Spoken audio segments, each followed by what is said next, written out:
준비한님의 판도라로 넘어가 보겠습니다. 열어주시죠.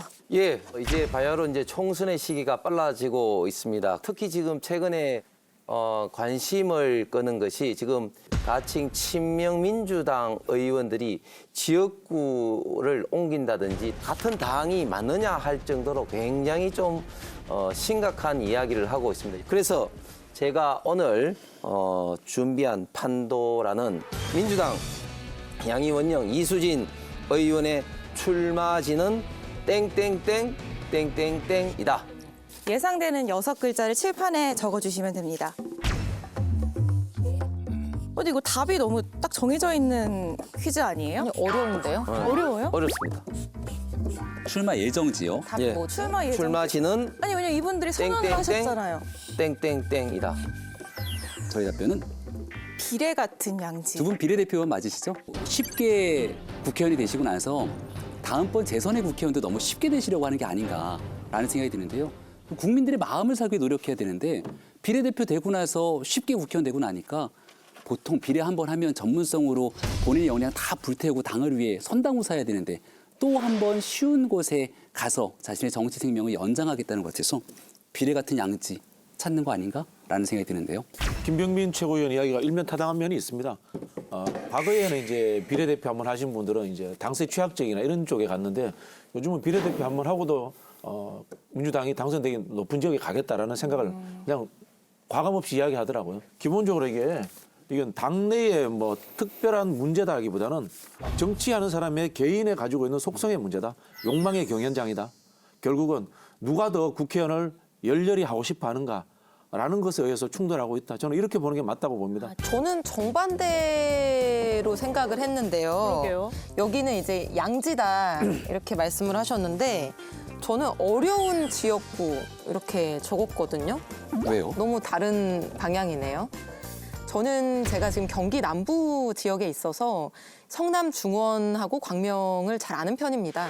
그런데 경선을 하게 됐을 때 만만한 지역은 아니거든요.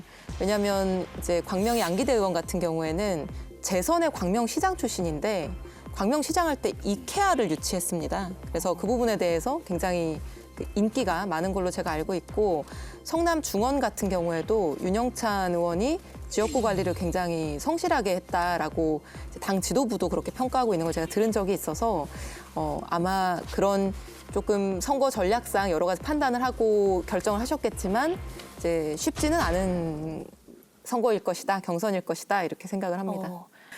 답변이 있어요 여기에? 아니 저는 광명을 이 중원구 뭐 이렇게 생각했거든요. 네. 아니에요? 제 이야기하는 거죠? 예. 답변. 정답. 세 분 다 뭐 정답의 이제 의미상으로는 뭐 약간 각도만 다르지 비슷한 면도 있는데 제가 생각하는 정답은 이제 성남시 중원구처럼 비명시 자객구다.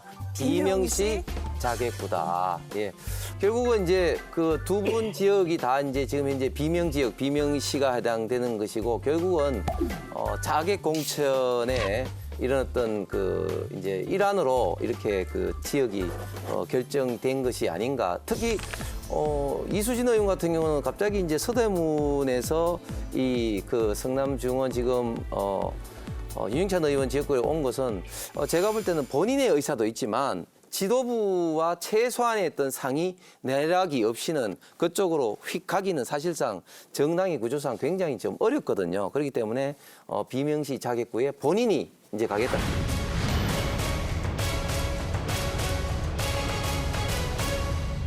당원과 시민을 주인으로 모시는 모범적인 정치적 모범도시 광명을 만들어가고 싶습니다.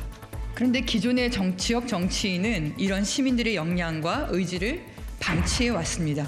저는 숨죽이고 있는 당신들께 묻습니다. 당대표가 검찰 독재의 칼날에 난도질을 당하는 상황에서 당대표 체포 동의안에 왜 가결표를 던지셨습니까? 이재명 대표와 함께 윤석열 정권의 모든 퇴행을 저지하는 데 온 힘을 다할 것입니다. 이재명 대표의 심장을 뺏길 수는 없다는 절박함으로 호소드립니다. 하지만 지금 성남시 중원구에서 민주당 후보로 나오겠다는 후보는 민주당의 기본 정체성조차 의심이 됩니다. 민주당에 배신과 분열의 상처를 주면서 민주당의 이름으로 출마하겠다는 상황을 더는 두고 볼 수 없습니다.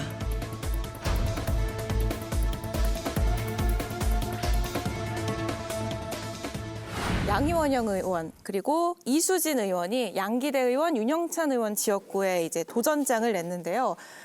최고님, 네. 중원구는 좀 바람잘 날이 없는 것 같아요. 여기가 굉장히 이번 총선에서 핫한 뜨거운 지역구가 돼버렸죠. 핫플레이스. 윤영찬 의원이 사실은 탈당할 거로 다 예상을 했거든요. 그런데 어느 날 갑자기 탈당을 보류합니다. 경쟁자였던 현근택 의원 사건이 빵하고 터진 거죠. 그 성희롱성 발언에 관한 문제가 굉장히 뉴스를 뜨겁게 달궜고 마지막에 그 문제가 또 이재명 대표와 주고받았던 메시지까지 공개가 되면서 더 뜨겁게 돼버리지 않았습니까? 예. 그러니 갑자기 이제 현근택 변호사가 그 자리를 못 나오게 되고 윤영찬 의원이 잔류하기로 결정이 된 건데 윤영찬 의원은 누가 뭐래도 민주당 내에서 알려진 비명계 핵심적인 인사인 거죠. 그러니까 친명계가 봤었던 이수진 의원 같은 핵심 친명을 자처하는 인사들이 갑자기 서대문 지역구로 안 나가겠다고 선언하고 불출마하겠다는 다음 날 이 성남 중원구로 옮겨가겠다고 하니까 이게 그냥 혼자서 결정하고 저기를 가겠다는 건지 아니면 지난날 텔레그램으로 보이지 않는 데서 주고받았던 것처럼 뭔가 은밀한 내락을 받고 간 것인지 이런 의구심이 커지게 되는 거죠.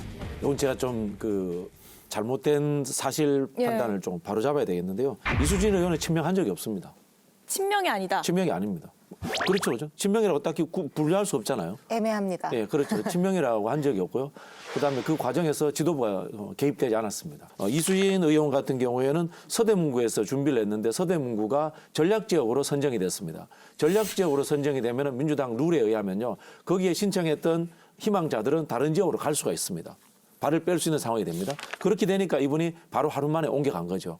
저는 이 부분에 있어서는 우리 식으로 표현해서 상도 이상 비판의 거리는 충분히 된다라고 이렇게 표현을 할 수 있겠는데 다만 이분이 친명이라든가 또는 뭐 지도부와 소통이 있었다는 거 이것은 전혀 아닌 걸로 저는 확실하게 제가 말씀을 드리겠습니다. 저도 비슷한 맥락에서 자객 공천이라고 하려면 두 가지 요건이 성립돼야 되는 것 같아요. 첫 번째는 자객이 자기 발로 막 가지 않잖아요. 누군가가 이제 보내야지 자객인 거고.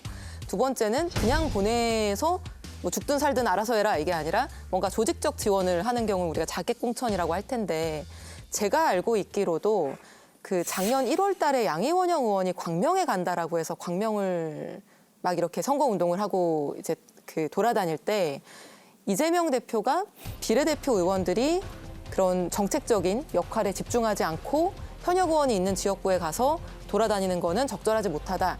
이렇게 비판하는 메시지를 낼 정도로 그게 본인이 보냈다라고 하면 그런 말씀을 하실 수가 없는 거겠죠. 그 양기대 의원 같은 경우는 지역 기반이 이제 광명시장까지 했을 정도 굉장히 탄탄합니다. 그렇기 때문에 제가 봤을 때는 양이원영 의원이 굉장히 좀 타이트한 좀 싸움이 될 가능성이 좀 있다. 그런데 성남 중원 같은 경우는 유영찬 의원이 초선으로서 좀 노력은 이제 하셨지만 이수진이 방금 이제 낙하산으로 내려갔지만 충분히 저는 어떤 그 친명 개딸 그룹의 지지를 얻으면은 성산이 저는 굉장히 많이 보입니다. 낙하산은 아니고요. 본인이 직접 가셨기 때문에 이건 패러글라이딩입니다. 낙하산. 절묘한 비유네요. 그런가요? 의원님 답변이 제일 궁금해요. 어려운 지역구라고 하셨으니까 만약에 결과를 예측해 본다면 저는 솔직하게 얘기하면 누군가랑 어색해질 것 같아서요. 묵비권을 행사하겠습니다. 이렇게 교모하게 피해하는데 노코멘트 받아드리겠습니다. 원래 근데 당내 경선 이 집안 싸움이 더 치열하다라고 그렇죠. 네. 하잖아요. 급기야 지도부가 상대방에 대한 인신공격은 하지 말아라라는 경고까지 날렸어요. 근데 좀 수위 높은 출마 선언 그리고 비명계의 강한 반발 원인은 뭐라고 보세요? 그 두 분 비례 의원님들의 출마 선언 메시지가 왜 이렇게 강도가 세? 바로 제가 정답으로 쓴 어려운 경선이기 때문입니다. 원래 네거티브라고 하는 게 그 평범하게 내가 캠페인을 해서 무난히 이길 수 있을 것 같으면 네거티브 굳이 할 필요가 없죠. 저도 사실은 좀 아쉽습니다. 이게 집안 싸움이 너무 시끄러우면 동네에서 눈살을 찌푸리게 되거든요. 배신의 정치를 심판하겠다라는 메시지보다 이제 나의 강점, 내가 잘할 수 있고 내가 대한민국 정치에 어떤 기여할 수 있는지를 얘기하셨으면 더 좋지 않았을까 하는 아쉬움이 있습니다. 일단 그런가 하면은 이 민주당 공천 잡음과 관련해서 이재명 대표 멘토로 알려진 이한주 전 경기연구원장과 정청래 최고위원이 원외 친명 후보들의 후원회장을 맡은 것을 두고 뒷말이 나오는데요. 지역에 있는 여론들을 보면 아, 정청래 최고위원이 저 사람 후원회장을 맡았으니까 여기가 찐명 후보구나라고 하는 이 노이즈 마케팅이나 입소문을 내기는 너무 좋은 거죠. 근데 저도 바로 직전까지 최고위원이 있었습니다마는 선거를 앞두고 지도부는 공정성 시비에 걸리지 않게 하는 게 매우 중요하거든요. 근데 제가 이 문제는 신상 발언을 하나 해야 되는데요. 사실 제 후원회장이 이한주 교수님이십니다. 근데 뭐 거기 괜찮아요. 왜냐면 언론에서 저를 친명으로 분류하지는 않거든요. 근데 이제 뭐 친명 후보들한테만 후원회장을 해준다 이런 건 일단은 저를 보더라도 팩트는 아니다 이렇게 아니다. 말씀을 예. 드리고 싶고 이한주 원장님 같은 경우에는 경제학자 교수세요. 한국에서 기본소득이라고 하는 아이디어를 구체화해서 제안하고 이슈화시킨 경제학자시거든요. 그래서 그런 측면에서 후원회장으로 청하신 분들도 많이 계신 걸로 알고 있습니다. 정청래 최고위원 같은 경우에는 이제 현직 지도부기 때문에 조금 더 그런 지금 문제 제기나 논란이 있는 것은 내부적으로 사실입니다. 지도부 인사가 후보자의 후원회장을 맡거나 지지 의사를 표명하지 못한다라고 하는 사실 우리 규정은 없는 상태입니다. 이번에 이제 논란을 겪으면서 보니까 그런 제도적인 정비가 좀 필요하겠다는 생각이 저도 들고요. 참고로 이 얘기는 우리는 별로 관심이 없는데 다 민주당 내에서 나오고 있는 이슈들이거든요.